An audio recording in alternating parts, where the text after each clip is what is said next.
कटक जिला बारंग ब्लॉक अधीन झरिलो बजार निकटरे थिबा स्नोमैन लॉजिस्टिक्स सामने थिबा गोटे कंटेनर गाड़ी इंजिन निकटरू बाहरिला प्राय 10 फुट लंबर अजगर साप।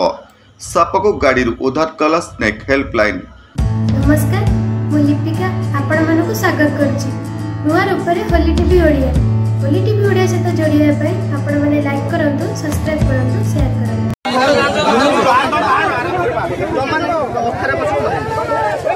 अरे भाई ओखड़ा के ना लगिया। अरे ओखड़ा ना ओखड़ा टाइम वीडियो ना अरे भाई तेल वाला बंद करो। अरे भाई लाइट वाला बंद लाइट बंद भाई सब मोबाइल कर दो। अरे मुंह पड़ी खड़ा कंटेनरटी 2 दिन तले कलिकतारू आसी सेटारे छिड़ा होइतिला। एई 10 फुटर अजगर साप को देखा जनगहली परिलक्षित होइतिला। सत्यजित पात्रंक रिपोर्ट, होली टीवी ओडिया।